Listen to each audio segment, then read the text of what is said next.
ज़माना कदीम में लोगों के पास बड़ा वक्त था।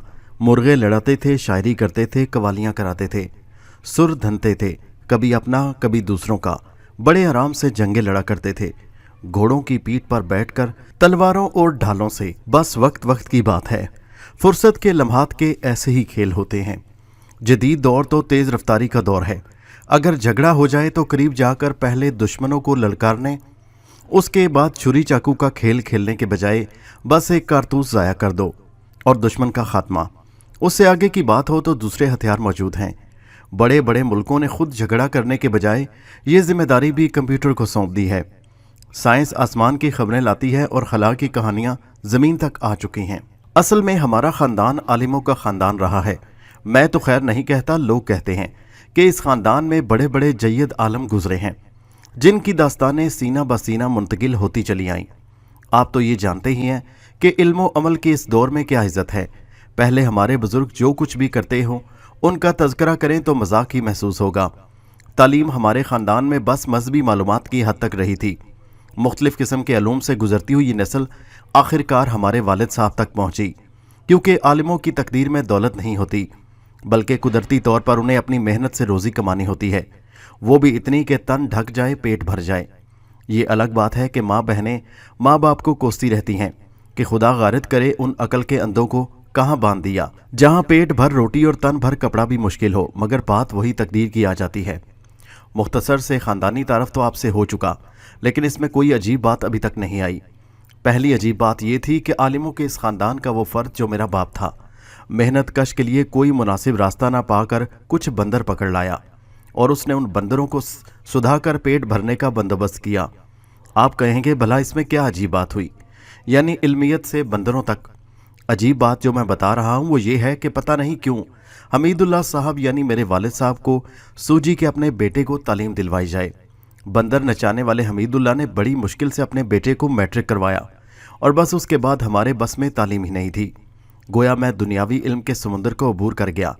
लेकिन मैंने जो पहली बात कही, यानी मुहावरे वाली, कि बाप पर पोत पेता, पर घोड़ा बहुत नहीं पर थोड़ा थोड़ा, मगर मैं बहुत था, थोड़ा थोड़ा नहीं था। अपने बाप दादा के कारनामे ना सुनता तो शायद काम का आदमी होता, लेकिन मुझे तो न जाने कहाँ कहाँ की सुनाई जाती रहीं कि यूं था वूं था।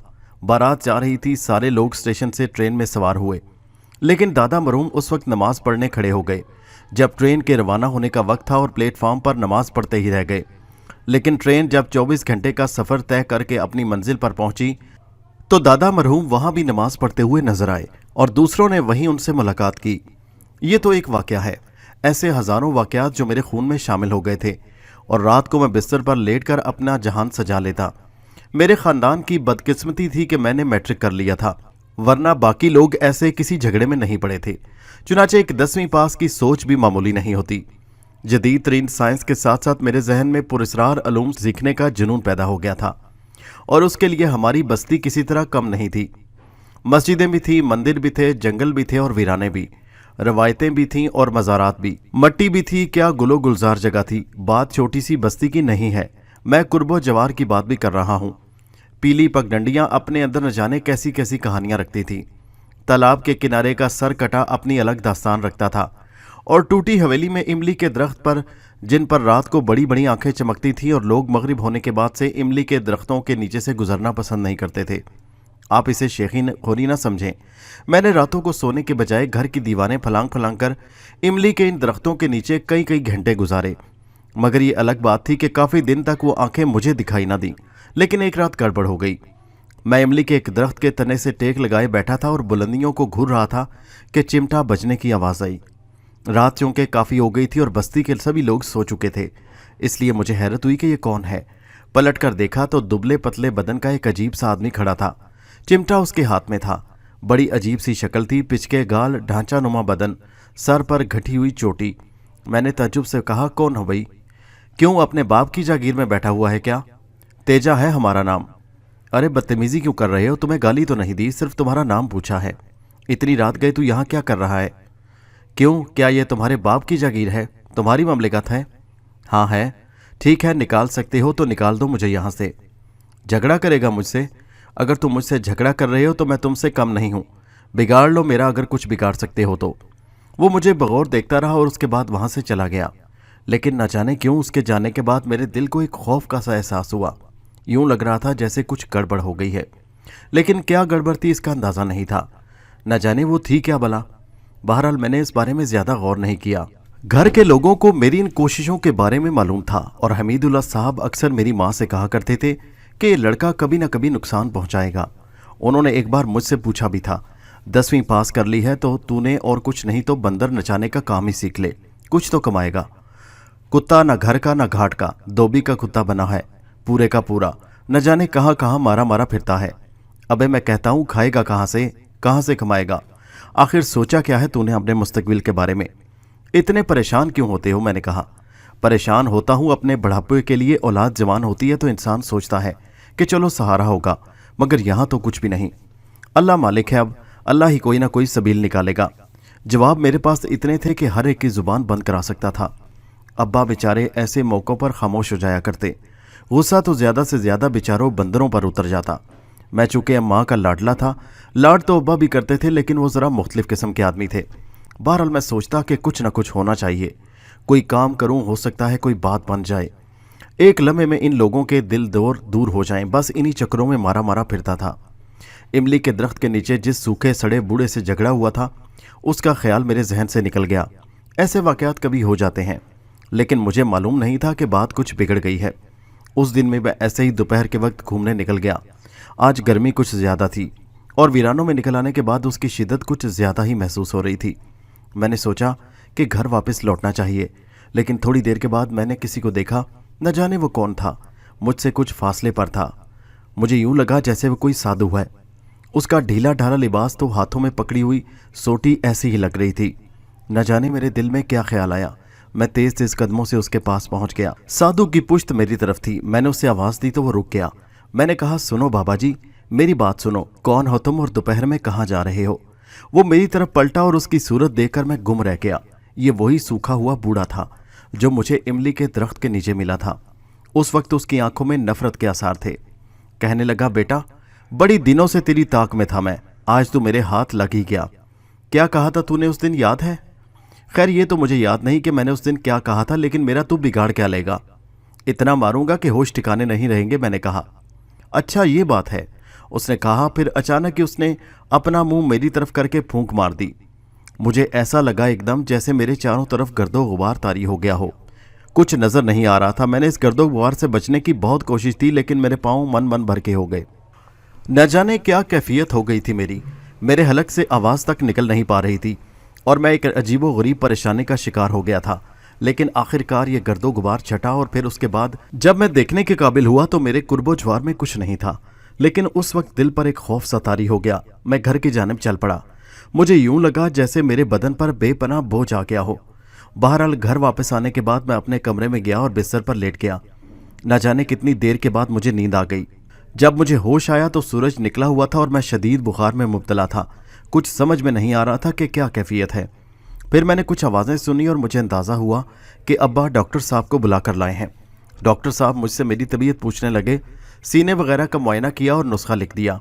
बाजू में इंजेक्शन भी लगाया। बहरहाल मुझे शदीद बुखार था। मैं जानता था कि मैं खौफ का शिकार हूँ या बूढ़े ने मुझे अपना शिकार बना लिया है, लेकिन किसी को कुछ बताना बेकार था। डॉक्टर की दवाएं घर में ही आ गईं। अब्बा जान अम्मा जान को बुरा भला कहने लगे कि ये लड़का बेमकसद आवारा फिरता रहता है, लू लग गई है। मेरे घर के लोग डॉक्टर की दवा के असर के इंतज़ार करते रहे। मेरे हलक में दवाएं ठोसी जाती रहीं और तमाम दिन गुजर गया। कड़वी कसीली दवाएं, ऊपर से फाका कशी में भूख से निढाल था।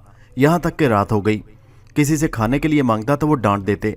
मुझ पर गशी तारी हो गई। बहरहाल बड़ी मुश्किल में गिरफ्तार हो गया। घर वाले सख्त परेशान थे। अब्बा जान बेचारे जुबान के बेशक खराब थे, लेकिन मेरी मोहब्बत उनके दिल में थी और मुझे अंदाज़ा हो रहा था कि वह सख्त परेशान हैं। मुझे होश में देखकर मेरे करीब आए और बोले, फरीद बेटे, तुझे क्या हो गया? मेरी जान सूख कर कांटा हुई जा रही है। नहीं, मैं ठीक हूँ अब्बा। और वाकई उसके बाद से मेरी कैफियत कुछ बेहतर नजर आने लगी। कई दिन गुजर गए और मैं बड़ी कमज़ोरी महसूस कर रहा था। लेकिन एक बात पर आप यकीन करें या ना करें, मैं जानता था कि उस दिन क्या हुआ था, लेकिन बूढ़े तेजा से मुझे कोई खौफ महसूस नहीं हुआ। जो हुआ था वो अलग बात थी, लेकिन मैंने दिल में ये ज़रूर सोचा था कि कुछ भी हो जाए मैं उस बूढ़े से मुकाबला ज़रूर करूँगा। गालिबन ये 5वीं रात थी। मैं सो गया। तब मैंने ख्वाब में उस बूढ़े को देखा। उसका चेहरा इंसान का था और बाकी जिस्म भैंसे का। सर पर सींग मौजूद थे और वो अपने खड़ से ज़मीन घुस रहा था। यूं लग रहा था जैसे अभी वो नोकीले सींग मेरे सीने में घोंप देगा। मैं उसके सामने मौजूद था और ये सोच रहा था कि काश मेरे हाथ में कोई कपड़ा होता ताकि मैं एक बुल फाइटर की तरह उसके वार नाकाम बना देता। फिर अचानक ही बूढ़े की शक्ल बदल गई। उसका सर अपना था लेकिन बाकी बदन सांप का।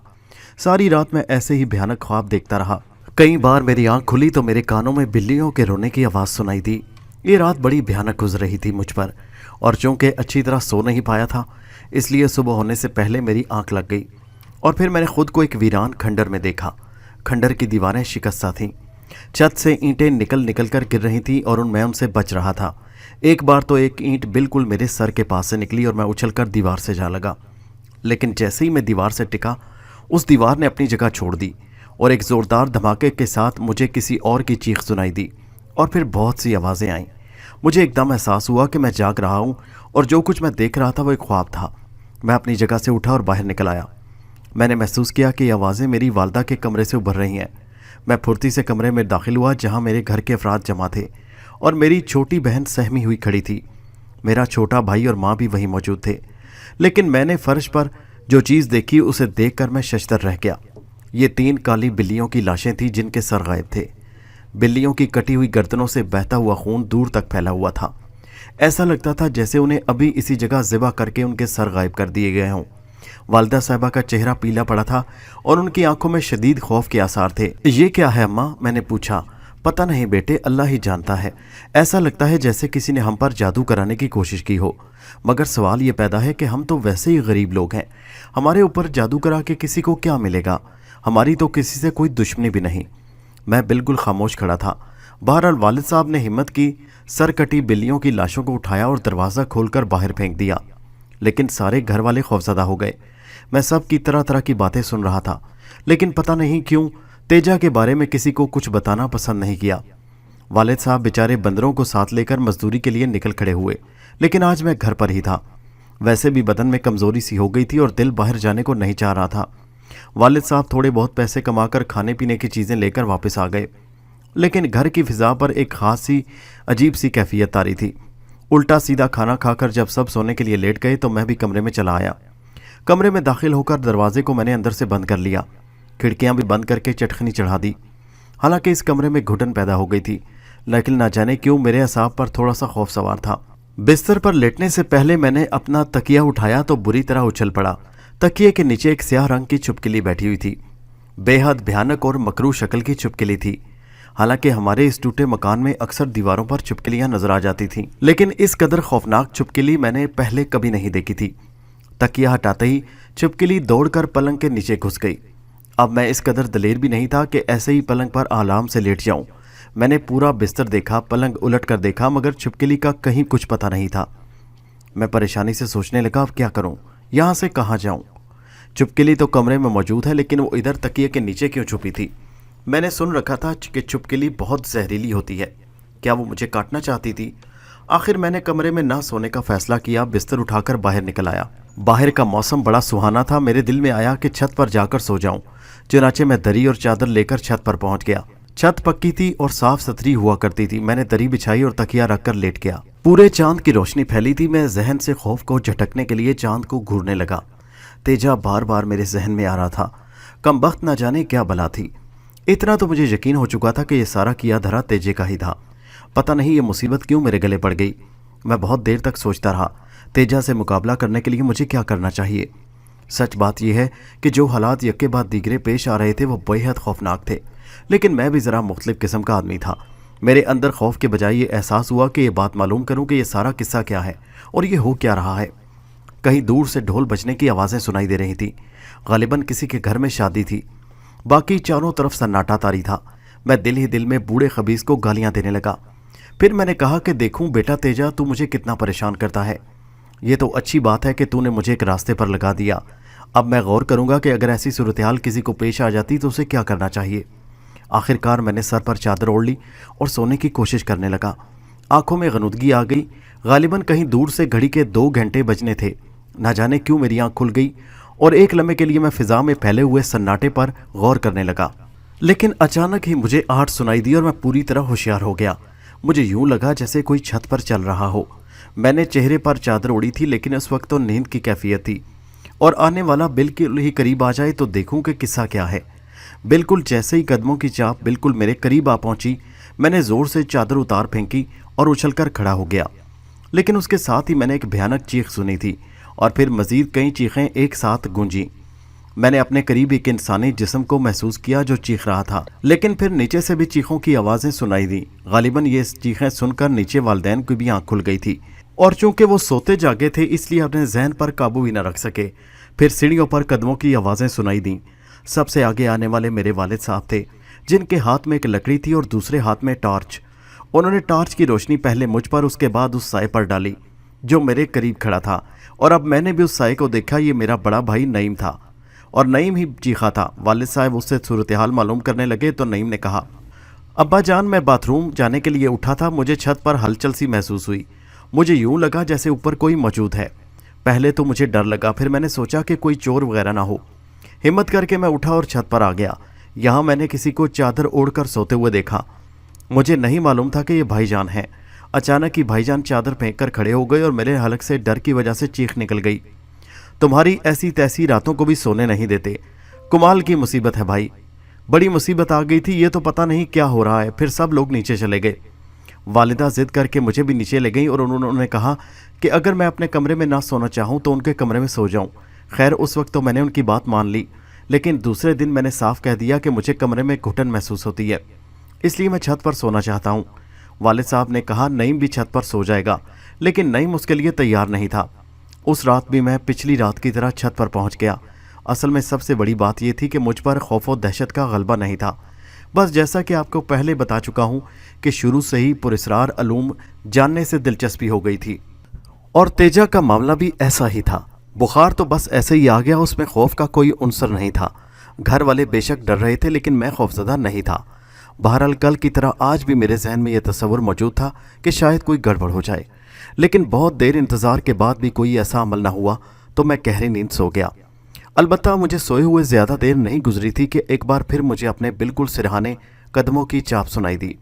वैसे भी मैं बहुत कच्ची नींद का मालिक था और शुरू ही से ज़रा सी आहट पर जाग जाने की आदत थी, इसलिए उस वक्त मेरी आंख खुल गई। जहन में नईमी का तस्वुर उभरा था, लेकिन जब मैंने चादर उठाकर पीछे की जानिब देखा तो मेरे सारे वजूद में एक सर्द लहर दौड़ गई।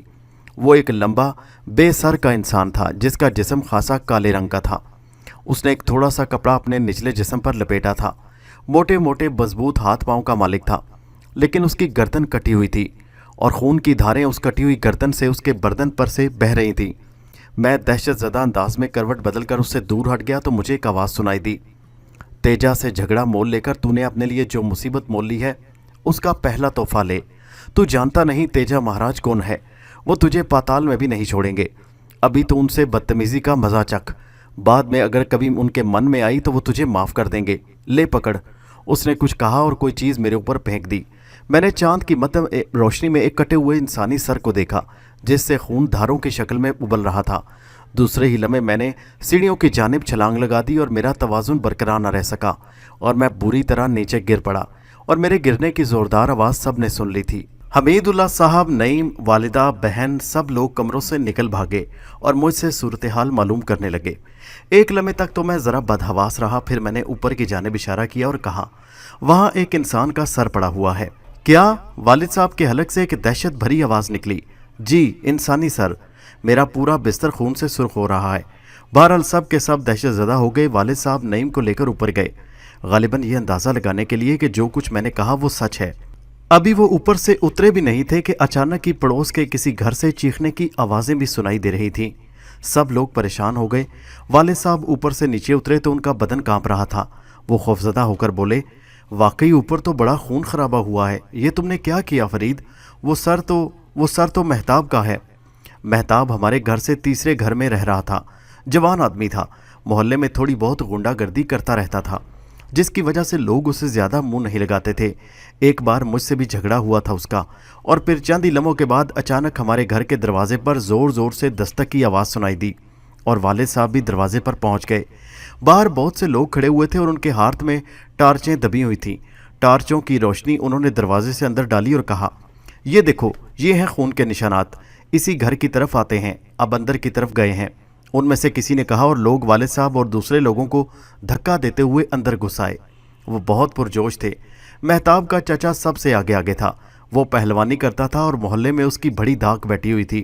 اس نے کہا، حمید اللہ، ہم تیرے گھر کی تلاشی لیں گے۔ مگر بھائی ہوا کیا ہے؟ میرے والد صاحب نے کہا، کسی نے مہتاب کا قتل کر دیا ہے، گردن کاٹ دی ہے اس کی، خون کی دھار ہمارے گھر سے سیدھی تیرے گھر میں آئی ہے۔ حمید اللہ پیچھے ہٹ جاؤ ورنہ لاٹھیاں مار مار کر بھیجا نکال دیں گے۔ والد صاحب کی تو آواز ہی بند ہو گئی۔ میرے اندر جوش جاگا، لیکن افراد بہت زیادہ تھے اور ایسے بھی تھے جنہیں عزت کی نگاہ سے میں دیکھتا تھا۔ وہ لوگ چاروں طرف پھیل گئے۔ واقعی ٹارچوں کی روشنی میں خون کی لکیریں زینے کی طرف جاتی ہوئی صاف دکھائی دے رہی تھی۔ چلو اوپر چلو، مگر 2-3 افراد اوپر آ جاؤ، باقی دروازے پر جم جاؤ، ان حراموں میں سے کوئی بھی ایک نہ بھاگ سکے۔ اور دوسرے لوگوں نے مجھے اور والد صاحب وغیرہ کو پکڑ لیا۔ پھر اوپر سے آوازیں آئیں، مہتاب کا سر یہاں موجود ہے۔ ارے مہتاب کا سر یہاں موجود ہے! بس اس کے بعد ہم پر قیامت ٹوٹ پڑی۔ لاتیں، گھونسے، تھپڑ، ہر شخص حسب توفیق مار رہا تھا، اور چند منٹ کے بعد جب ہوش نہ رہا تو سارے درد ختم ہو گئے۔ آنکھ ہسپتال میں کھلی تھی۔ میں اور والد صاحب برابر برابر کے بستروں پر پڑے ہوئے تھے۔ پولیس کے جوان ہماری نگرانی کر رہے تھے۔ پورا بدن بری طرح دکھ رہا تھا۔ ویسے ہم نے محسوس کیا کہ ہسپتال کا عملہ تک ہمارے ساتھ نفرت کا برتاؤ کر رہا تھا۔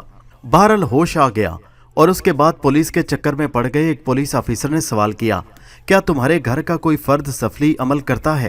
نہیں جناب، کوئی نہیں۔ کیا 3 دن پہلے تم لوگوں نے بلیوں کے کٹے ہوئے سر باہر پھینکے تھے؟ جی ہاں۔ وہ سر کہاں سے آئے تھے؟ گھر ہی میں پڑے ہوئے ملے تھے جناب۔ مہتاب کو تم نے کسی خاص وجہ سے قتل کیا یا صرف اتفاق تھا؟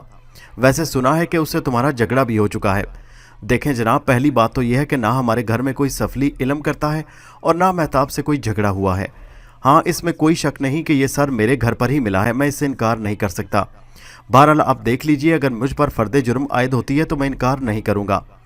بالا فرد جرم عائد نہ ہونے کا کیا سوال پیدا ہوتا ہے؟ تحقیقات ہوئی، تفتیش ہوئی۔ والد صاحب پھنس رہے تھے، جبکہ میں جانتا تھا کہ تیجا سے میرا کھیل شروع ہو چکا ہے۔ یہ سب اسی کا شخصانہ ہے۔ چنانچہ میں نے اعتراف کر لیا۔ پولیس کی مار کھانے سے یہی بہتر تھا کہ ابتدائی طور پر اپنا بچاؤ کروں، اور پھر مجھے لاک اپ اور جیل بھجوا دیا گیا۔ میرا مقدمہ چلنے لگا۔ میں چونکہ اعتراف کر چکا تھا، اس لیے کوئی الجھن کی بات نہیں رہی تھی۔ بیچارے والد صاحب کی جو کیفیت تھی وہ میں ہی جانتا تھا۔ وہ 3 بار ملاقات کے لیے جیل میں آئے تو میں نے ان سے کہہ دیا کہ وہ اپنے آپ کو سنبھالیں، پورے گھر کی ذمہ داریاں ان پر ہیں، ان ذمہ داریوں کو پورا کریں، میرا اللہ مالک ہے۔ جیل کی تنگ و تاریک کوٹڑی میں البتہ میں سوچتا رہا کہ یہ کوئی مناسب بات نہیں کہ ایک گندی کرتوتوں کا ماہر کسی انسان کو اتنی آسانی سے زندگی سے محروم کر دے۔ اس کا کوئی تو حل ہونا چاہیے، مگر میں پہلے ہی مرحلے میں پھنس گیا تھا۔ کیا کرتا کیا نہ کرتا، کیونکہ قتل کا جرم تھا اور ابھی فرد جرم مکمل طور پر عائد نہیں ہوئی تھی، اس لیے مجھ سے زیادہ مشقت بھی نہیں جاتی تھی۔ البتہ پیروں میں بیڑیاں ڈال کر سیر و سیاحت کے لیے لایا جاتا، اور یہی میری ملاقات مسیح گنپت حسین خان راجوریہ اچھوت سے ہوئی۔ ایک عجیب و غریب شخصیت تھی۔ چھوٹی سی داڑھی، لمبی لمبی مونچھیں جو نیچے لٹکی ہوئی تھیں اور بالکل چوہے کی دم لگتی تھیں۔ بھویں اس طرح اوپر کو اٹھی ہوئی تھیں جس طرح جادوگروں کی ہوتی ہیں۔ خاص قسم کی ٹوپی پہنے ہوئے ایک عجیب و غریب شخصیت تھی۔ سارے کا سارا وزن ملا کر کوئی 30-40 پاؤنڈ ہوگا۔ قیدیوں کے ڈھیلے ڈھالے لباس میں یوں لگ رہا تھا جیسے کسی کو تھیلے میں بند کر دیا ہو۔ میں نے دلچسپی سے اسے دیکھا تو اس کی چھوٹی چھوٹی گول آنکھیں مجھ پر جم گئیں۔ ایک لمحے کے لیے مجھے یوں محسوس ہوا جیسے اس کی آنکھوں سے سفید رنگ کی شعاع نکلی ہو۔ مجھے اپنے پورے وجود میں سرسراہٹیں محسوس ہونے لگیں۔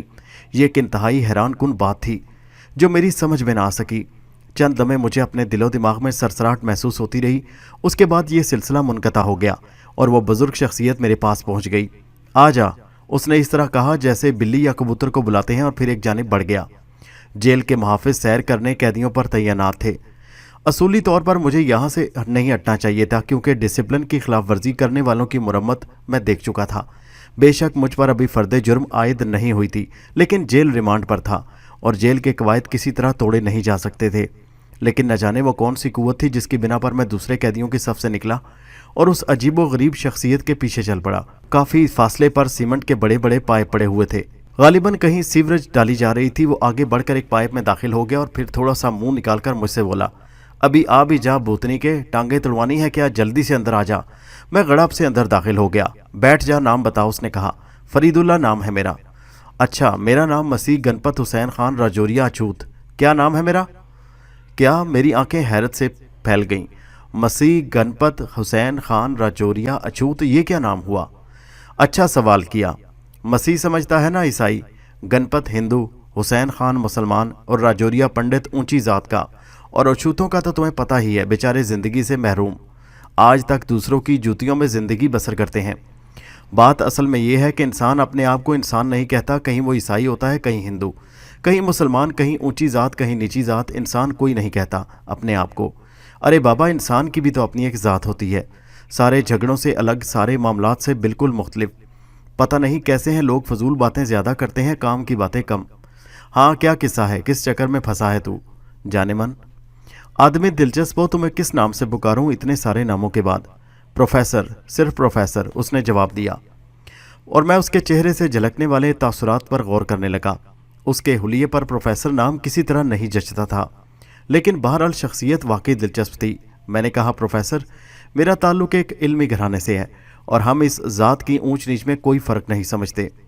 ابے، زندگی کے دو رخ ہوتے ہیں، ایک تو یہ کہ انسان پڑھ لکھ کر نوکری کرے، شادی کرے، بیوی بچے پالے، ماں باپ کی خدمت کرے، پھر بچے بڑے ہو جائیں تو ان کی شادی کرے، اور پھر جب خود بوڑھا ہو جائے تو ان کے رحم و کرم پر زندگی گزارے اور ایڑیاں رگڑ رگڑ کر مر جائے۔ اور دوسرا رخ یہ ہے کہ انسان کسی خاص چیز کے بارے میں معلومات حاصل کرے اور اپنی زندگی کو کسی مقصد کے لیے گزارے۔ ہر شخص ایک مقصد کو لے کر آگے بڑھتا ہے، کوئی انجینئر بننا چاہتا ہے، کوئی ڈاکٹر بننا پسند کرتا ہے، کوئی سمندر کے سینے کو چیرتا ہے، اس کی اتھاہ گاہ متلاشی ہوتا ہے، اور کسی کی نگاہ کا مرکز آسمان کی بلندیاں ہوتی ہیں۔ تیری زندگی کا مقصد آخر کیا ہے؟ تو کیا چاہتا ہے؟ پروفیسر، میری زندگی کے کچھ عجیب حالات پر مبنی ہے۔ میرا شوق دنیاوی چیزوں سے ہٹ کر ہے۔ علمی گھرانے سے تعلق ہونے کے باوجود میرا باپ ایک مداری ہے اور وہ بندر نچاتا ہے۔ حالانکہ اس کام میں بھی کوئی برائی نہیں، لیکن مجھے بندر نچانے سے کوئی دلچسپی نہیں، اور میں زندگی کے ان مافوق الفطرت علوم سے واقفیت حاصل کرنا چاہتا ہوں۔ اس دوران ہی میری ملاقات ایک عجیب و غریب شخصیت تیجا سے ہوئی۔ سر راہی ملاقات کے دوران میں نے اس سے کچھ تلخ کلامی کی۔ پروفیسر، وہ سوکھا سا بدنما شخص کسی طرح سے میری نگاہوں کو بھلا نہیں لگ رہا تھا۔ اس مٹ بھیڑ کے بعد میرے گھر میں عجیب و غریب واقعات رونما ہونے لگے، جو کہ میری اور میرے گھر والوں کی سمجھ سے باہر تھے۔ ایک روز 3 کالی بلیوں کے سر ہمارے گھر سے برآمد ہوئے۔ گھر والے اس کی وجہ سمجھ نہ پائے تھے، لیکن میں جانتا تھا یہ سب کیا ہو رہا ہے۔ پھر ایک دن ہمارے محلے کے ایک شخص مہتاب کا سر ہماری چھت سے برآمد ہوا۔ اس کے قتل کا ذمہ دار میں ٹھہرا۔ گھر والوں کو مصیبت سے نکالنے کی غرض سے میں نے اس الزام کو فوری طور پر قبول کر لیا، لیکن میں جانتا تھا کہ یہ تیجا کی انتقامی کارروائی ہے۔ لیکن پروفیسر، میری عقل ان چیزوں کو تسلیم نہیں کرتی۔ یہ بھوت پریت، روحیں، سفلی علوم کیا ہیں؟ ان کی کیا حقیقت ہے؟ آخر لوگ اس چکر میں کیسے آ جاتے ہیں؟ اچھا، تو یہ چکر ہے، تو ان حقیقتوں کو جان کر کیا کرے گا؟ وہ بولا۔ پروفیسر، اب یہ میری زندگی کا سب سے بڑا شوق ہے کہ میں ان حقیقتوں کو جان سکوں جو دنیا کی نظر سے غائب ہیں۔ وہ کہنے لگا، ان حقیقتوں کو جاننا بڑا کٹھن ہے، اور ان رازوں کو جاننے کے لیے لازم ہے کہ وہ ان رازوں کی حفاظت کرے۔ پروفیسر نے مجھے سر سے پاؤں تک گھورتے ہوئے کہا، تو اس چیز سے بے فکر رہ پروفیسر، شوق کے لیے انسان سب کچھ کرنے کے لیے تیار ہو جاتا ہے، پھر تو میری زندگی کا بڑا مقصد بھی یہی ہے، اس کے لیے میں جو کچھ بھی کر گزروں وہ کم ہے۔ تو پھر سن، میں تجھے ایک جگہ بھیجتا ہوں، اس جگہ جو واقعات تیرے ساتھ پیش آئیں انہیں دیکھ اور آ کے مجھے بتا۔ لیکن پروفیسر، ہم جیل میں ہیں اور ہم یہاں سے نکلیں گے کیسے؟ اور اس کے بعد ہم دونوں ملیں گے کہاں؟ ابے بھوتنی کے، رہا نا وہی، یہ بھی کوئی سوچنے کی بات ہے؟ ابے یہ سب باتیں سوچنے کی نہیں، کرنے سے ہوتی ہیں، چلا۔ بوڑھا پروفیسر مجھے لے کر ایک بوسیدہ پائپ لائن سے باہر آ گیا، اور اب اس کے قدم جیل کے احاطے میں لگے بڑے دروازوں کی جانب اٹھ رہے تھے۔ میرا ہاتھ اس کے ہاتھ میں تھا۔ میں حیرانی سے اس کی جرت دیکھ رہا تھا۔ بوڑھا ارد گرد کے ماحول سے بے خبر مجھے گیٹ کی جانب لیے بڑھ رہا تھا۔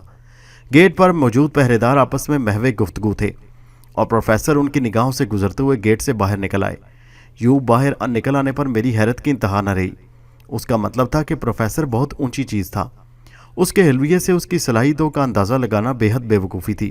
میں ابھی تک حیرت سے گنگ تھا۔ باہر آ کر اس نے میرا ہاتھ چھوڑتے ہوئے کہا، ہاں اب سنو آگے کیا کرنا ہے۔ لیکن یہ سب کچھ تم آہستہ آہستہ سمجھ جاؤ گے، لیکن اتنی جلدی نہیں۔ جو میں کہتا ہوں اسی طرح اس کو اپنے ذہن میں بٹھاتے جاؤ۔ بوڑھا پروفیسر مجھے اس جگہ کا پتہ سمجھانے لگا جہاں مجھے جانا تھا۔ اس کے بعد وہ مجھے دوبارہ ملنے کا کہہ کر وہاں سے آگے بڑھ گیا۔ جون کی کڑی دوپہر تھی، سخت دھوپ آس پاس کے ماحول کو جھلسا رہی تھی۔ گرم ہواؤں کے تھپیڑے یوں محسوس ہو رہا تھا جیسے آگ کی لپیٹیں چاروں طرف بکھری ہوں۔ بدن کے کھلے ہوئے حصوں میں شدید جلن ہونے لگی تھی۔ بہرحال میں بوڑھے کے بتائے ہوئے مقام کی جانب چل پڑا۔ गर्म लू के थपेड़े मुझे निढाल किए दे रहे थे। काफ़ी देर चलता रहा और फिर मेरी आंखें किसी ऐसी पनाहगाह की तलाश में भटकने लगी जहां थोड़ा सा साया हो।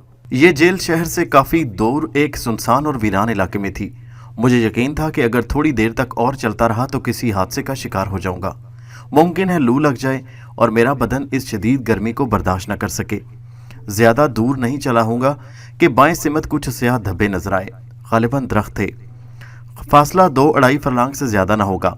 दरख्तों का ये झुंड इस लको दक मैदान में तन्हा खड़ा था। मैंने इस शदीद गर्मी और धूप से बचने के लिए यही सोचा कि तमाम वसवसे और खदशात जहन से निकाल कर इन दरख्तों के साए में पनाह ले लूँ। जान है तो जहान है।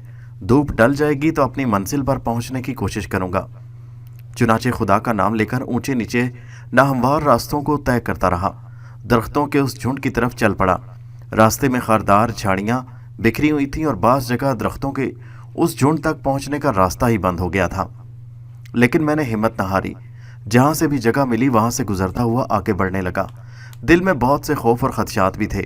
ऐसी झाड़ियों में उड़ने वाले सांप बकसरत पाए जाते थे और जिस्म के खुले हिस्सों पर कोई उड़न सांप हमलावर हो सकता था। बहरहाल अब तो जो कुछ तकदीर में लिखा था वो होना ही था।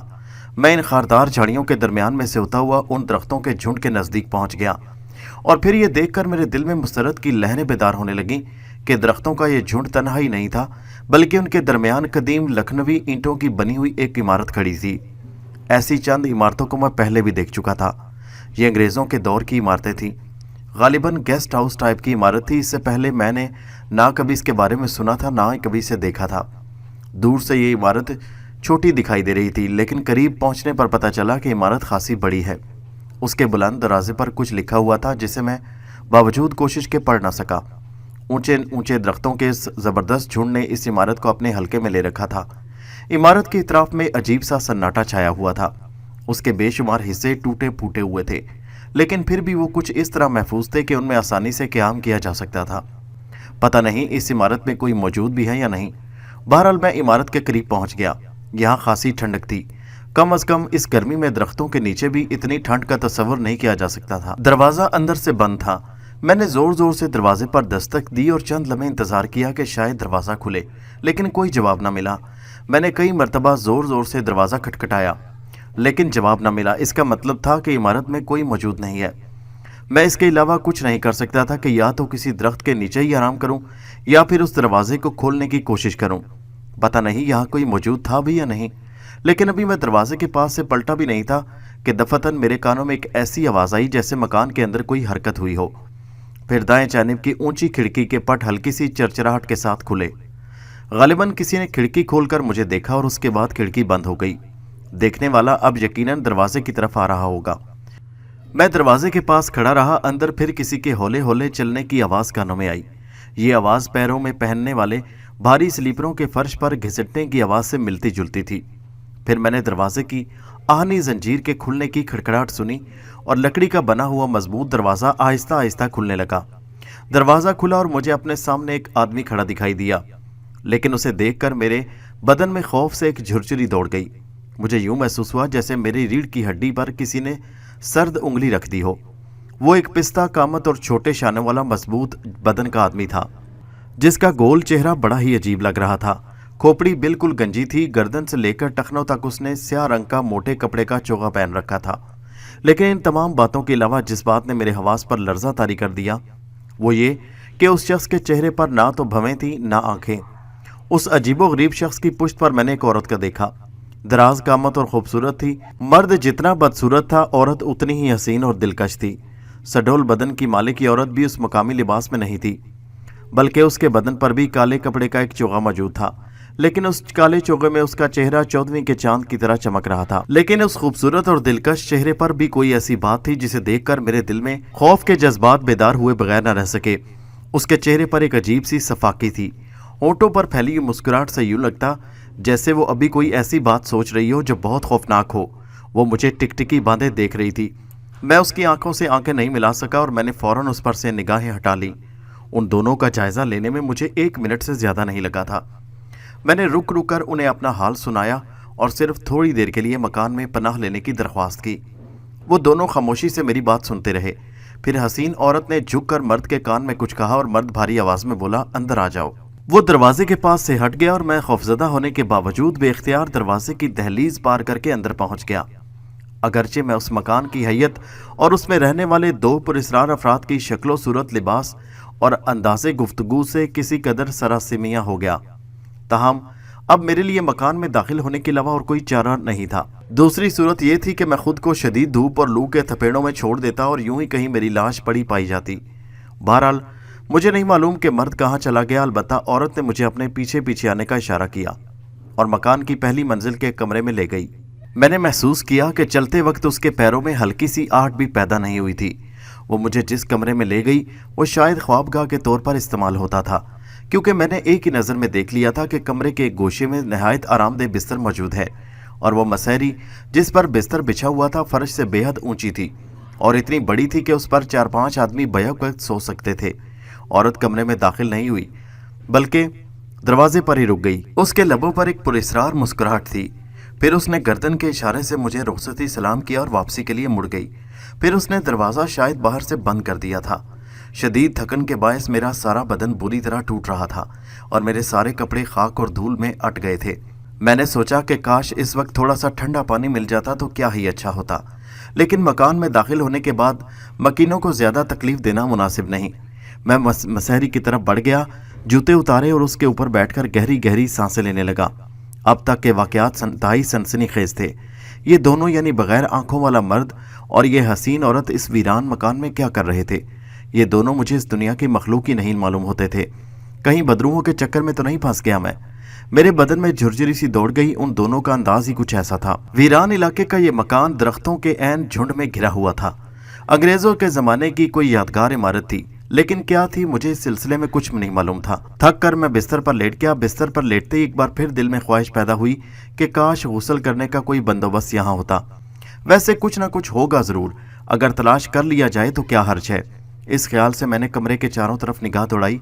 एक तरफ एक छोटा सा दरवाज़ा बना हुआ था जिसमें कवाड़ नहीं थे। लखनवी ईंटों की दीवारें बेरंग और रोगन थीं।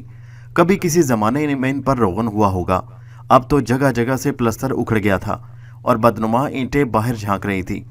ऊपर काफ़ी बुलंदी पर एक छोटा सा रोशनदान बना हुआ था जिससे रोशनी अंदर आ रही थी, लेकिन कमरा बेहद ठंडा था।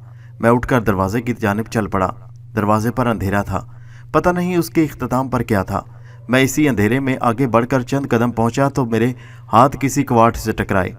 मैंने उस पर दबाव डाला तो दरवाज़ा खुलता ही चला गया। दरवाज़ा खुलते ही मेरा जी खुश हुआ, क्योंकि ये वाकई गुस्लखाना था, मगर बेहद गलीज़। नामालूम कितने अरसे से इस जगह की सफाई नहीं की गई थी। कमरे में मध्यम रोशनी जो रोशनदान से आ रही थी गुस्ल खाने तक पहुंचने के काबिल नहीं थी, लेकिन बाहर तौर इतनी रोशनी यहाँ ज़रूर थी कि आंखें उसका जायज़ा ले सकें। मैं कुछ और आगे बढ़ गया। फिर मैंने टैंकी में लगी हुई टूंटी खोल दी।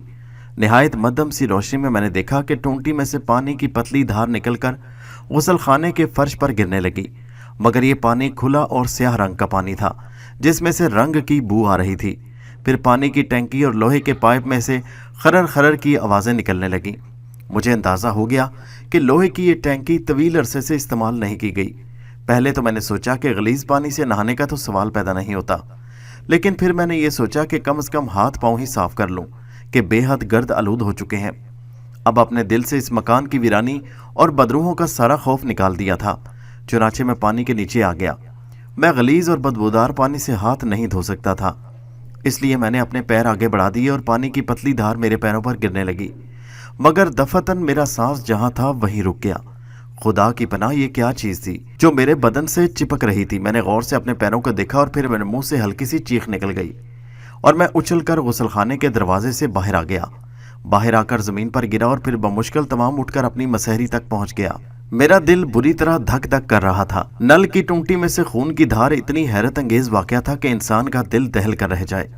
मेरे हाथों और पैरों पर खून जमकर आन की आन में सख्त हो गया था। फिर मुझे एहसास हो गया कि यह इंसानी खून है। इस अचानक और लर्जा खेज दरियाफ्त ने मेरा जहन माऊफ कर दिया। चंद लम्हे मैं सर पकड़े अपने चकराते जहन को संभालने की कोशिश करता रहा। एक वीरान सुनसान मकान में दोपहर के वक्त खून से भरे हाथ और पांव इतना भयानक और दहशतनाक मंजर पेश कर रहे थे कि उन्होंने मेरी तमाम जहनी और दिमागी कुव्वतें सल्ब कर ली थी। मैं इसे यकीनन एक ख्वाब या वहम से ज़्यादा अहमियत नहीं देता। अगर खून के जमे हुए लोथड़े मेरे बदन पर ना चिमटे होते یہ خون اس امر کی شہادت دیتا تھا کہ میرے ساتھ حقیقتاً وہی پیش آیا واقعہ جو میں دیکھ رہا تھا۔ چند لمحات کے بعد جب میرے اعصاب کچھ پرسکون ہوئے تو میں اٹھا اور بھیگے ہوئے لباس پر جمع ہوا خون بمشکل تمام صاف کرنے کی کوشش کرنے لگا۔ بلا شبہ یہ انسانی خون تھا، بالکل تازہ۔ دہشت سے میرے بدن کے رونگٹے کھڑے ہو گئے۔ دل اس طرح دھڑک رہا تھا جیسے حلق سے باہر نکل آئے گا۔ میری حالت بے حد خراب تھی، اب کوئی احساس نہیں رہا تھا۔ میں دروازے کی جانب دوڑا۔ اس عمارت میں تو اب رکنے کا سوال ہی پیدا نہیں ہوتا تھا، مگر دروازے کو آزمایا تو ایک بار پھر میرا بدن دہشت سے سرد ہو گیا۔ دروازہ باہر سے بند تھا۔ اب میں دروازے کے قریب کھڑا سوچ رہا تھا کہ میں ضرور کسی آفت کا شکار ہو چکا ہوں۔ یہاں سے نکلنے کا کوئی طریقہ میری سمجھ میں نہیں آ رہا تھا۔ دفعتاً مجھے دروازے کے قریب ہلکی سی آہٹ محسوس ہوئی اور میں پھرتی سے پیچھے ہٹ گیا۔ میں دہشت سے آنکھیں پھاڑے دروازے کی سمت دیکھتا رہا۔ پھر میں نے ایسی آوازیں سنی جیسے دروازے کے قفل میں چابی گھمائی گئی ہو۔ پھر میری طرف دروازے میں لگا ہوا گول آہستہ آہستہ گھومنے لگا اور دروازہ بغیر کسی آہٹ کے 2-3 انچ کے قریب کھل گیا۔ میرا دل اچھل کر حلق میں آ گیا تھا۔ مفلوج بدن پسینے سے تر ہو رہا تھا۔ وہ ہیبت ناک خاموشی میں ساری عمر یاد رکھوں گا۔ میرے دانت بری طرح بج رہے تھے اور ایک عجیب سی کیفیت میرے رگوں پہ میں دوڑ رہی تھی۔ دفعتاً میرے حلق سے ایک دہشت ناک چیخ نکلی۔ الفاظ کچھ بھی نہیں تھے، بس یہ غیر اختیاری چیخ تھی جو خوف کے عالم میں میرے منہ سے نکلی تھی۔ مجھے فوراً احساس ہوا جیسے کوئی پیچھے ہٹ گیا ہو۔ دروازہ جتنا کھلا تھا فوراً ہی بند ہو گیا۔ میں چند لمحات اپنی جگہ کھڑا اپنے مفلوج بدن کو جنبش دینے کی کوشش کرتا رہا۔ میری سمجھ میں نہیں آ رہا تھا کہ کیا کروں۔ کوئی ترکیب میرے ذہن میں نہیں آ رہی تھی۔ مجھے یقین تھا کہ میں اس عمارت میں موت کا شکار ہو جاؤں گا۔ میں کسی اسیبی جال میں پھنس گیا تھا۔ وہ مشکل تمام میں نے اپنے حواس کو کسی حد تک سنبھالا اور اس مصیبت سے بچنے کی ترکیبیں کرنے لگا۔ دروازے کے قریب پہنچ کر میں نے اسے کھولنے کی کوشش کی، لیکن میرا اندازہ درست تھا۔ دروازہ دوبارہ باہر سے مقفل کر دیا گیا تھا۔ کافی دیر تک میں سانس روکے دروازے سے کان لگائے کھڑا رہا، لیکن اب وہاں کوئی آواز نہیں تھی۔ میری نگاہیں پھر ادھر ادھر کا جائزہ لینے لگیں۔ فرار کے لیے کوئی راستہ نہیں تھا۔ دفعتاً مجھے وہ روشن دان نظر آیا جو چھت کے قریب تھا۔ میں نے نگاہیں اٹھا کر دیکھا اور میرا دل زور زور سے دھڑکنے لگا۔ روشن دان میں سلاخیں وغیرہ نہیں تھی۔ اگر کسی طرح اس تک پہنچا جا سکتا تو غالباً وہاں سے نکلا جا سکتا تھا۔ میں اسی تک پہنچنے کے راستے تلاش کرنے لگا۔ اس وقت اس کے علاوہ کوئی چارہ نہیں تھا کہ بندروں کی بازی گری دکھاؤں۔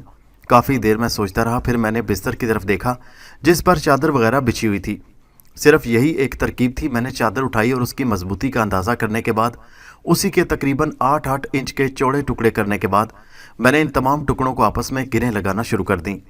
میں ان کو رسی کی شکل دے رہا تھا۔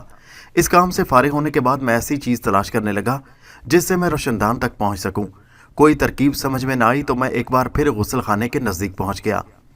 غسل خانے میں ایک قدیم طرز کی ٹونٹی لگی ہوئی تھی جس میں ایک لمبا پائپ پھنسا ہوا تھا۔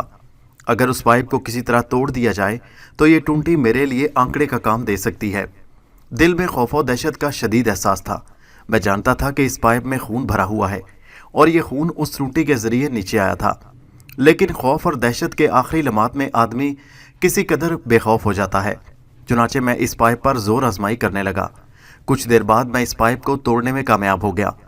پائپ نل کے ساتھ ساتھ نیچے تک مڑا اور اس کے بعد میں نے اسے پوری قوت سے اوپر کی جانب مڑا۔ پھر 4-6 بار اوپر نیچے کرنے سے پائپ کا سرا لچکنے لگا اور اس کے بعد وہ ٹوٹ کر میرے ہاتھ میں آ گیا۔ میری خوشی کی انتہا نہیں رہی۔ پائپ کے اس ٹکڑے کو تولنے لگا۔ میں اسے اس انداز میں روشن دان تک پھینکنا چاہتا تھا کہ وہ اوپر جا کر پھنس جائے۔ اپنی اس کوشش میں 3-4 مرتبہ پائپ کا ٹکڑا پھینکنے کے بعد میں کامیاب ہو گیا۔ چنانچہ اس کی مضبوطی کا جائزہ لینے کے بعد میں چادر کی رسی کے سہارے اوپر چڑھنے لگا۔ مجھے یوں محسوس ہو رہا تھا جیسے بہت سے لوگ میری ان حرکات کا جائزہ لے رہے ہوں۔ وہ بدروح یقیناً میری اس حرکت سے واقف ہوں گی۔ ممکن ہے جب میں اس روشن دان سے سر باہر نکالوں تو مجھے کچھ نادیدہ ہاتھ گردن سے پکڑ کر کھینچ لیں، اور اس کے بعد پتہ نہیں کیا ہوا۔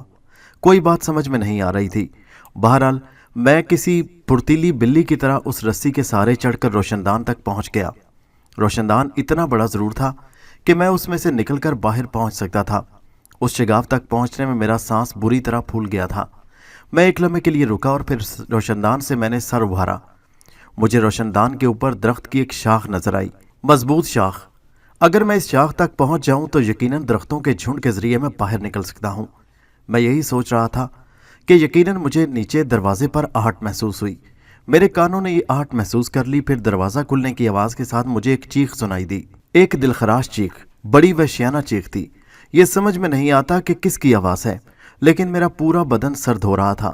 بار بار سرد لہریں میرے جسم میں دوڑ رہی تھیں اور میں اپنی پوری قوت سے اوپر تک پہنچنے کی کوشش کر رہا تھا، اور نیچے وہ دونوں افریت چیخ رہے تھے۔ وہاں وہ پستہ قد شخص اور وہ خونخوار عورت جو چادر کی اس رسی کے سروں کو پکڑ کر جھٹکے دے رہی تھی تاکہ رسی میرے ہاتھ سے چھوٹ جائے اور میں نیچے گر پڑوں۔ لیکن میں اس وقت بھی زندگی اور موت کی بازی لگائے ہوئے تھا۔ میرے ہاتھ میں جب روشن دان کا سرا آیا تو میں نے خود کو پوری قوت سے اوپر کھینچنے کی کوشش کی۔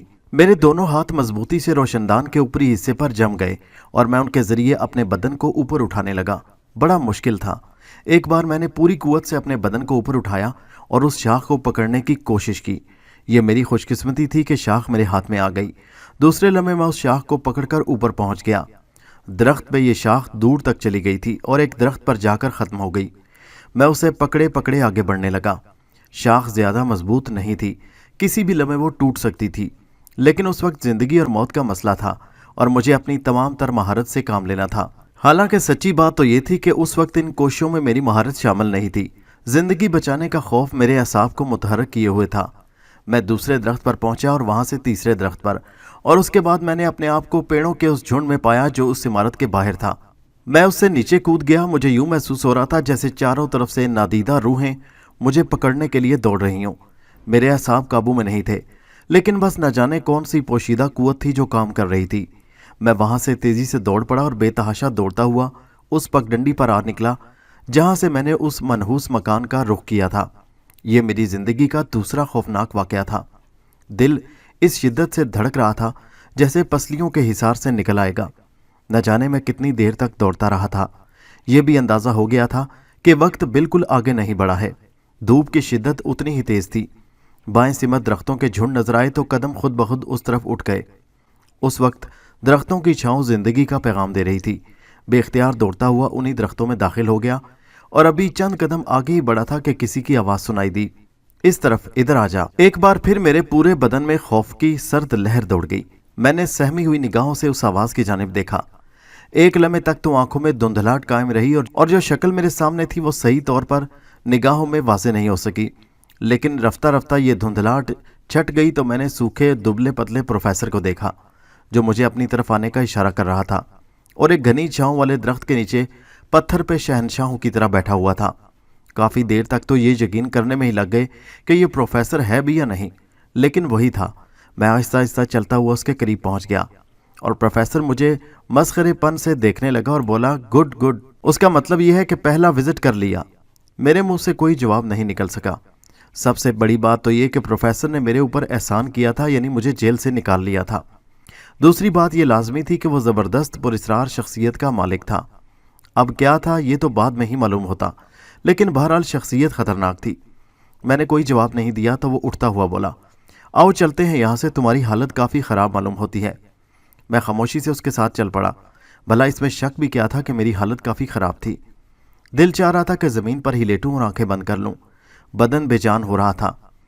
پروفیسر کے ساتھ قدم تو اٹھا رہا تھا، لیکن کیفیت یہی تھی کہ تھوڑی دور جا کر چل کر گر پڑتا، پھر آگے چل کر درختوں کا یہ سلسلہ ایک دم ختم ہو گیا۔ آخری درخت کے پاس ایک لینڈ کروزر کھڑی تھی۔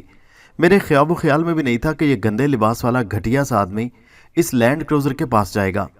اس نے جیب سے چابی نکالی اور لینڈ کروزر کا ڈرائیونگ سائیڈ کا دروازہ کھول لیا، پھر اوپر بیٹھ کر باہر ہاتھ بڑھایا اور اپنا لیفٹ ہینڈ کا بٹن کھولا، پھر کہنے لگا، آ جاؤ باہر کھڑے، منہ کیا دیکھ رہے ہو؟ میرا لباس آتے ہو یا گاڑی سٹارٹ کر کے آگے بڑھا دوں؟ وہ غصیلے لہجے میں بولا۔ بھلا میری کیا مجال تھی کہ میں انکار کرتا؟ گاڑی بھی پروفیسر کی ذمہ داری پر خراب ہوگی۔ چنانچہ میں اس خون آلود لباس کے ساتھ ہی سیٹ پر بیٹھ گیا۔ پروفیسر نے لینڈ کروزر سٹارٹ کر کے آگے بڑھا دی۔ خاصا ماہر ڈرائیور بھی معلوم ہو رہا تھا۔ زندگی کو بہرحال بہت زیادہ گہری نگاہوں سے نہیں دیکھا تھا، لیکن کچھ باتوں کے بارے میں ضرور جانتا تھا۔ مثلاً یہ کہ یہ لینڈ کروزر انتہائی قیمتی ہے اور پروفیسر جیسے شخص کی ملکیت نہیں ہو سکتی۔ دوسری بات یہ کہ پروفیسر بے پناہ پراسرار شخصیت کا مالک ہے۔ نہ جانے اس کی اصلیت کیا ہے، لیکن یہ ساری باتیں کچھ لمحوں میں نہیں معلوم ہو جاتی۔ مجھے تو یہ بھی نہیں معلوم تھا کہ اب میں جس جگہ سفر کر رہا ہوں یہ کون سی جگہ ہے، کہاں جا کر ختم ہوتی ہے۔ लेकिन जब लैंड क्रूजर एक खूबसूरत से इमारत के आहनी गेट के सामने एक लम्हे के लिए रुकी तो फिर खुद ब खुद खुल जाने वाले आहनी गेट से अंदर दाखिल हो गई तो मेरी आंखें हैरत से फैल गईं। उस एक के बाद एक हैरानकुन वाकया पेश आ रहा था। पूरी इमारत सुनसान पड़ी थी। जब हम उस खूबसूरत कोठी के पोर्च में उतरे तो मैंने चारों तरफ देखा। अहाते के साथ साथ दरख्त झूल रहे थे। ये फलदार दरख्त थे, उनके नीचे खूबसूरत घास थी जो इस कदर साफ सुथरी थी कि शायद उस पर एक तिनका भी तलाश न किया जा सके। दरख्तों पर परिंदे भी फुदक रहे थे। एक हंसता हुआ उम्दा सा माहौल था और मैंने एक लम्हे में महसूस कर लिया कि जगह का तासुर बेहद खुशगवार है। प्रोफेसर इस तरह इमारत में दाखिल हो रहा था जैसे ये उसके बाप की मलकियत हो। बहरहाल उसमें कोई शक नहीं कि मैंने अपनी ज़िंदगी का बेशतर हिस्सा ख्वाबों में गुजारा था। इन ख्वाबों में मैंने न जाने कैसी तिलिस्मी चीज़ें हासिल कर ली थीं। कभी मैं फ़िज़ाओं में परवाज़ करता, कभी ज़मीन की गहराइयों में सफ़र करता। न जाने कैसी कैसी पुरस्रार कुव्वतें मेरे शिकंजे में होती, लेकिन सिर्फ आलम ख्वाब में। यह सिर्फ इंसानी बेबसी के ख्वाब में है। यानी ये कि जब कोई अपने पसंद की ज़िंदगी हासिल नहीं कर पाता तो अपने आप को ख्वाबों में गुम कर देता है और ये ख्वाब ही उसे ज़िंदा रखते हैं, उसकी आरज़ुओं की थोड़ी बहुत तस्कीन करते हैं। लेकिन ज़िंदगी में कभी ऐसी पुरस्रार शख्सियत से वास्ता पड़ सकता है, ये कभी सोचा नहीं था। तेजा को तो खैर मैं इसलिए मान सकता था कि वो एक बदरू था, इमलियों में रहता था और ये कहानी बुजुर्गों की ज़ुबानी मुझ तक पहुंच चुकी थी। तेजा से झगड़ा मोल लिया था बगैर किसी पुश्त पनाही के। किसी बदरू से झगड़ा मोल लेने का नतीजा वही हो सकता था जो हुआ था। महताब का कत्ल मुझसे मंसूब हो गया, हालांकि मैंने ऐसा नहीं किया था। महताब का कातिल भला तेजा के अलावा और कौन हो सकता था। लेकिन बहरहाल तेजा का मामला बिल्कुल साफ था। एक ऐसी शख्सियत मुझे मिल जाएगी और मेरी मदद भी करेगी, ये मैंने सोचा नहीं था। बल्कि जब इस खूबसूरत कोठी में दाखिल होकर मैंने वहाँ के अंदरूनी माहौल को देखा तो ये भी सोचा कि मुमकिन है ये भी मेरा कोई ख्वाब ही हो। हसीन तरीन फर्नीचर, शानदार कालीन। प्रोफेसर ने कहा, अब चूंकि तुम मेरे शागिर्दों में शामिल हो गए हो इसलिए अपने आप को मेरा साथी समझो। वो दरवाज़ा देख रहे हो, जाओ उससे अंदर चले जाओ। लिबास में मिलेगा गुसल खाना भी। नहा धोकर लिबास पहनो, मैं खाना तैयार कराता हूँ। मैंने झिझकती हुई निगाहों से प्रोफेसर को देखा तो उसने आंखें निकाल कर कहा, यह तुम्हारी आखिरी झिझक होनी चाहिए, चूंकि तुम्हें इस रुकावट से मुझे नाफरमानी का एहसास होता है। दफ़ा हो जाओ। मैं फिर ठिठका तो प्रोफेसर ने पाँव से जूता उतारते हुए कहा, अबे भूतनी के जाता है अंदर के नहीं। और शायद यही मेरी सही दवा थी। मैं तेज़ी से दरवाज़ा खोलकर अंदर चला गया, लेकिन ये दिल में सोचा कि यह प्रोफेसर खासे बेतकल्लफ आदमी है, जूते भी लगा सकते हैं, इसलिए बात माननी चाहिए और वैसे भी कोई बात मेरी बुराई में नहीं थी। चुनाचे मैं कमरे में दाखिल होकर कमरे का माहौल देखने लगा। इस माहौल को देखकर भी आंखों का अपने साइज से बड़ा हो जाना फितरी अमर था। एक इंतहाई खूबसूरत बेडरूम, हसीन पर्दे, एक दरवाजे पर टॉयलेट लिखा हुआ था, कालीन। एक लम्हे के लिए दिल में ख्याल आया कि प्रोफेसर कहीं दोबारा ना फंसवा दे। पता नहीं किसका घर है। उन्हें तो खैर देख ही लिया था मैंने, लेकिन फिर इन तमाम बातों को जहन से निकाल कर गुसल खाने में दाखिल हो गया। कपड़े लटके हुए थे। गुसल खाने की तारीफ करूं अगर तो बिला वजह हिमाकत की बात होगी। जितना शानदार मकान था उतना ही शानदार गुसल खाना।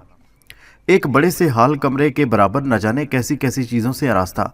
मैं तो इनका इस्तेमाल भी नहीं जानता था, लेकिन बहरहाल जहाँ से पानी निकला वहाँ से नहा लिया। साबुन, तौलिया, सब कुछ इस्तेमाल किया और शहजादा बनकर बाहर निकला। आखिरी चीज़ वो जूते थे जो गुसल खाने के बाहर रखे हुए थे, इंतहाई नफीस और खुशनुमा और मेरे पैरों के साइज़ के।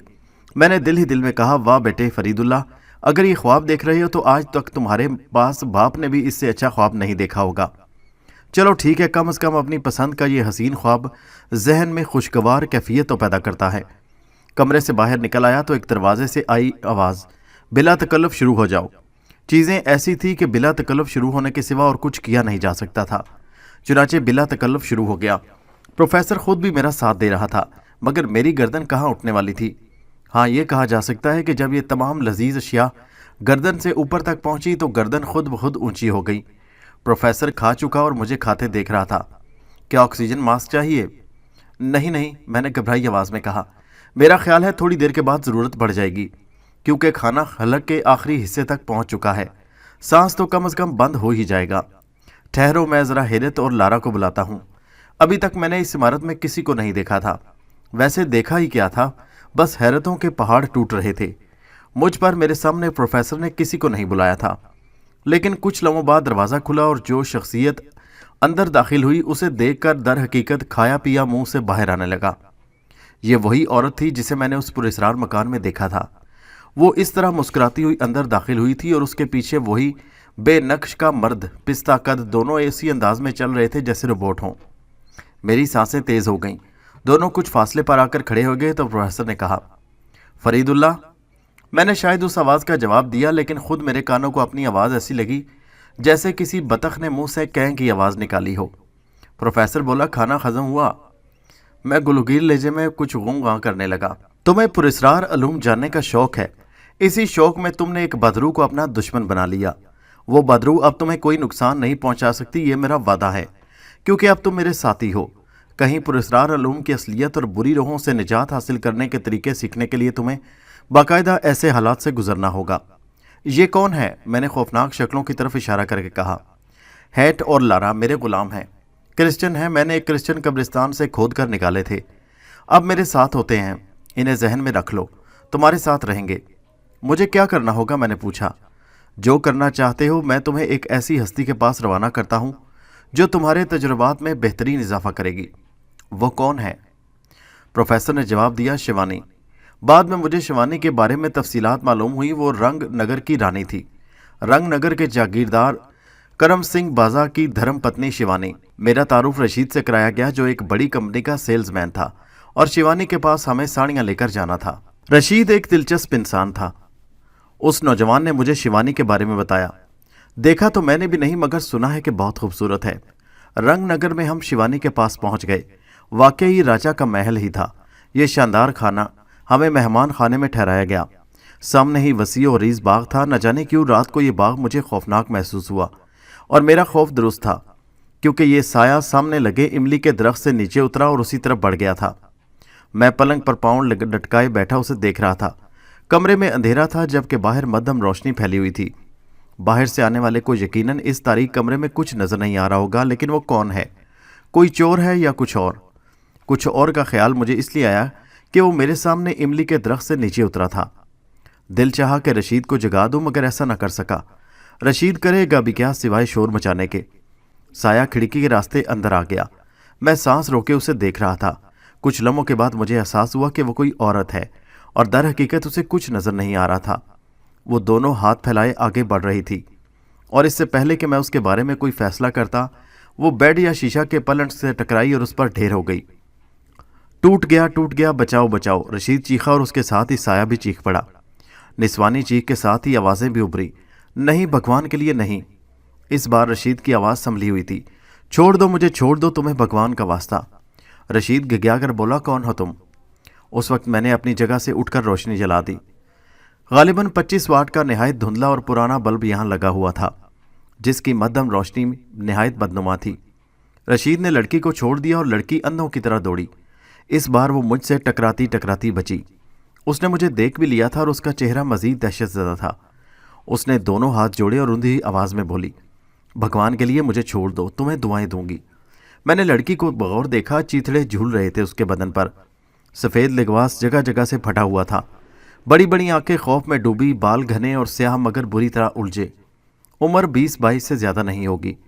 رشید بھی پلنگ سے نیچے اتر آیا، وہ لڑکی کو سر سے پاؤں تک دیکھ رہا تھا۔ ہم نے تمہیں پکڑ کہاں رکھا ہے؟ اور مگر رشید نے چھت کی طرف دیکھا، پھر میری طرف۔ ارے یہ ٹپکی کہاں سے؟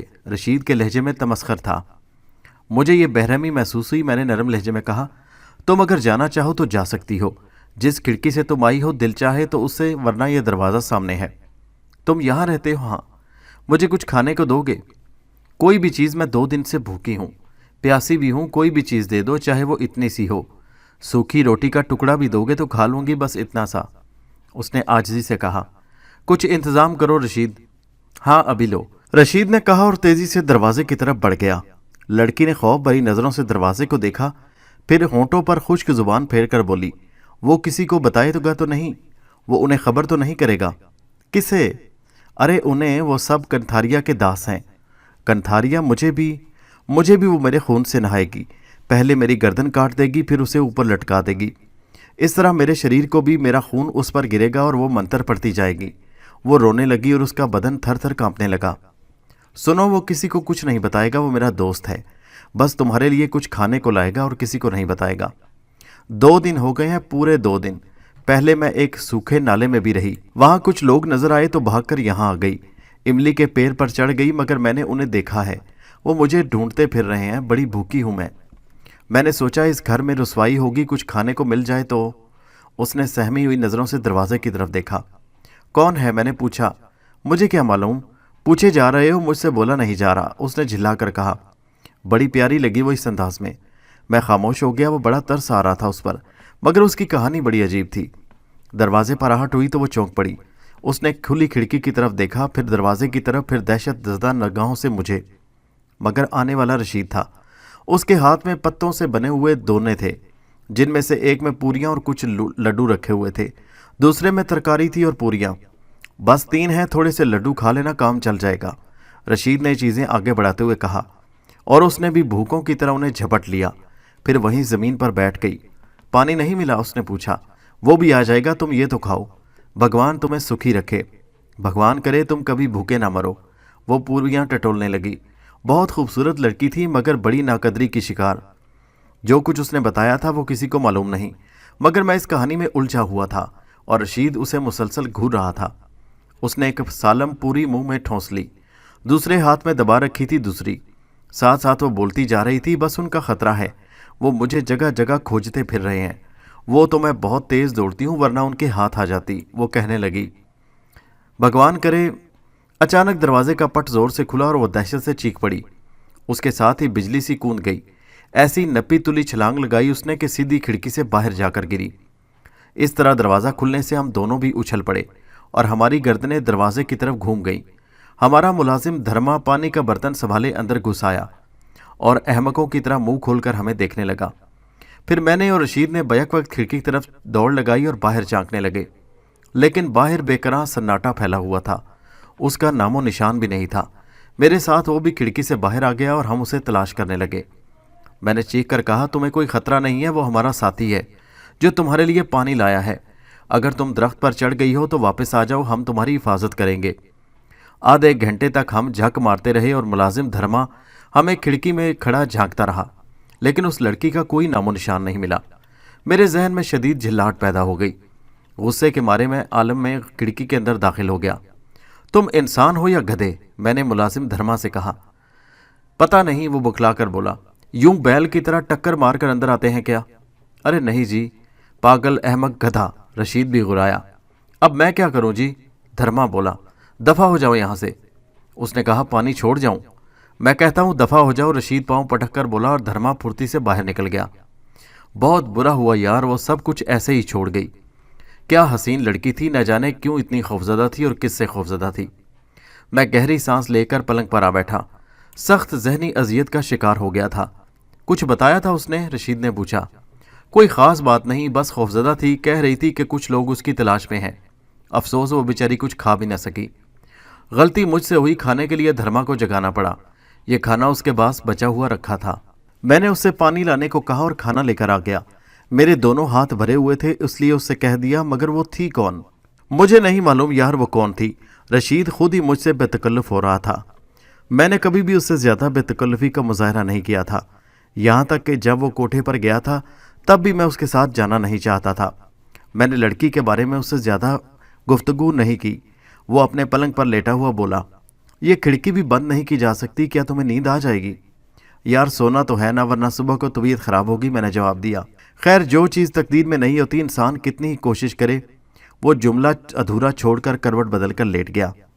मुझे ऐसे जहनीत के लोगों से सख्त नफरत थी। मैं उसी लड़की के बारे में सोच रहा था और रशीद मेरे साथ किस तरह की बातें कर रहा था।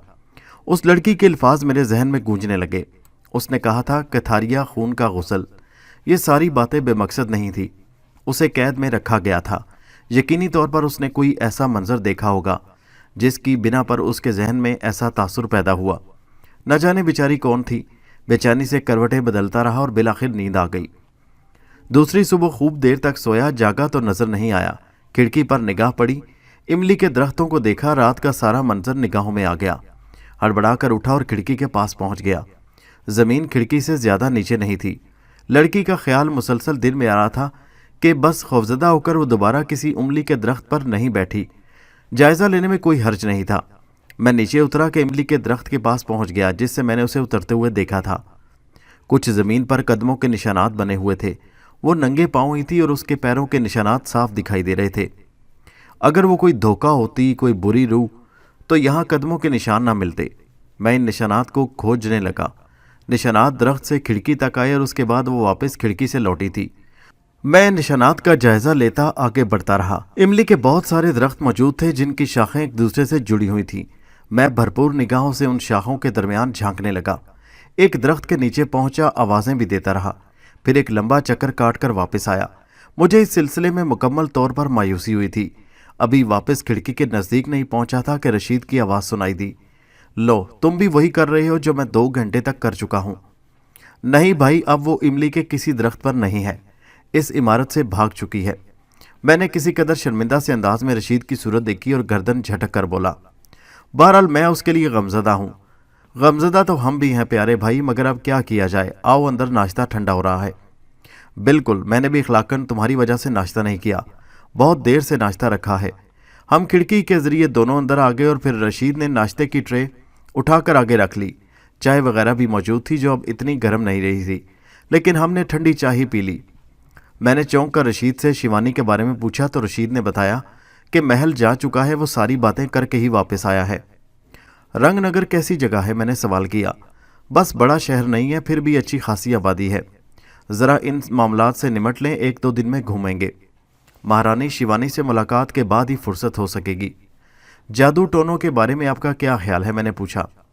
वो कहने लगा, कभी मेरा वास्ता इन तरह की चीज़ों से नहीं पड़ा, हालांकि लोग तरह तरह की कहानियाँ सुनाते हैं। कोई इन हसीन चुड़ैलों की दास्तानें सुनाता है जो राहगीरों पर आशिक हो जाती हैं और राहगीरों के ऐश हो जाते हैं। सच्ची बात यह है कि बारहा वीरानों में इन चुड़ैलों की तलाश में निकले, लेकिन इतनी बदकिस्मत है कि हमें देखकर भी भाग जाती हैं। पर तुमने ये सवाल क्यों किया? क्या रात की लड़की पर तुम्हें कोई शक तो नहीं कि क्या वो कहीं चुड़ैल थी? नहीं यार, ऐसी कोई बात नहीं, वैसे इमली के दरख्त से नीचे उतरी थी। रशीद ने चौंक कर कहा, क्या? हाँ, रात को पूरी कहानी मैं तुम्हें सुना ना सका।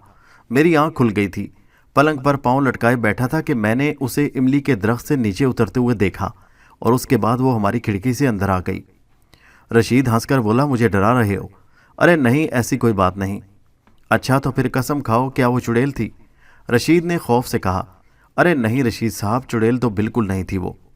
हाँ, हो ही नहीं सकती, मगर हमें चुड़ैलों का तजुर्बा भी तो नहीं है ना।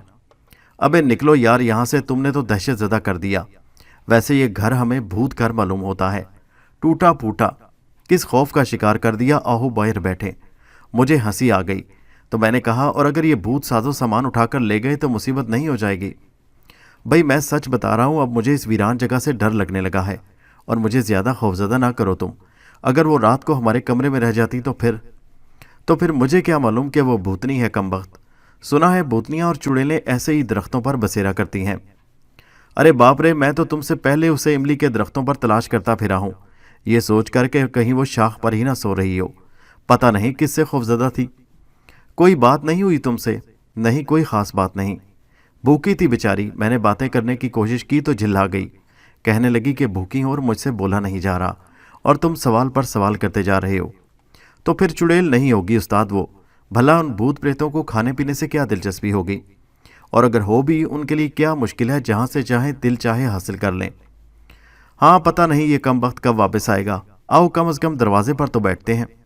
हमारा एजेंट भी 12:30 बजे के करीब आया था और खाने पीने का इंतजाम करके लाया था। मैंने पूछा, मुलाकात हो गई उन लोगों से? हाँ, पहली कोशिश में ही मुलाकात हो गई। 4:30 बजे हमें महल जाना है। बमाए सामान फिर दीवान जी की निगरानी में साड़ियाँ सजानी होगी।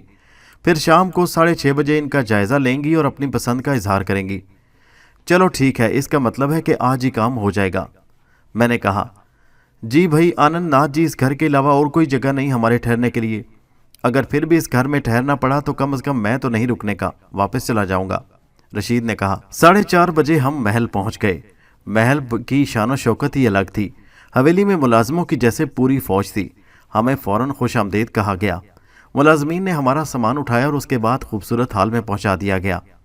सुर्ख रंग का कालीन बिछा था, दीवारों पर बहुत ही खूबसूरत तस्वीर थीं, संगी मुजस्मे थे। मैंने गहरी नज़रों से महल का जायज़ा लिया, लेकिन आनंद नाथ के इशारे पर हम लोग जल्दी जल्दी अपने कामों में मसरूफ़ हो गए।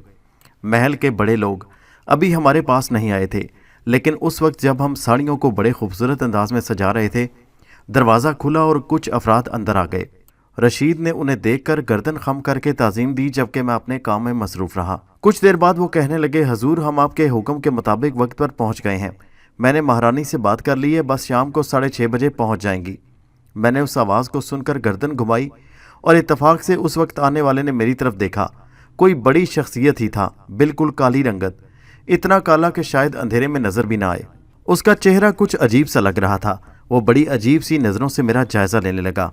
बस मैं एक निगाह देखने के बाद अपने काम में मसरूफ़ हो गया, लेकिन दिमाग में एक खलिश सी थी। उसके देखने का अंदाज़ बड़ा अजीब सा था, लेकिन उसने कहा कुछ नहीं, बल्कि खामोशी से हमें काम करता हुआ देखने लगा। अलबत्ता आनंदी से रशीद की मुसलसल बातें हो रही थी। महाराज आप भी एक नज़र डाल लें और ज़रा हमें बताएं कि हमने जो मेहनत की है वो महारानी शिवानी को पसंद आएगी भी या नहीं। उसने कहा, यह मेरा काम नहीं, तुम अपना काम खामोशी से करो। उसकी आवाज़ बड़ी भरपूर थी। मैंने अपने काम से फरागत हासिल करके एक बार फिर उस आदमी को देखा और मुझे इस कैफियत का अंदाज़ा हुआ।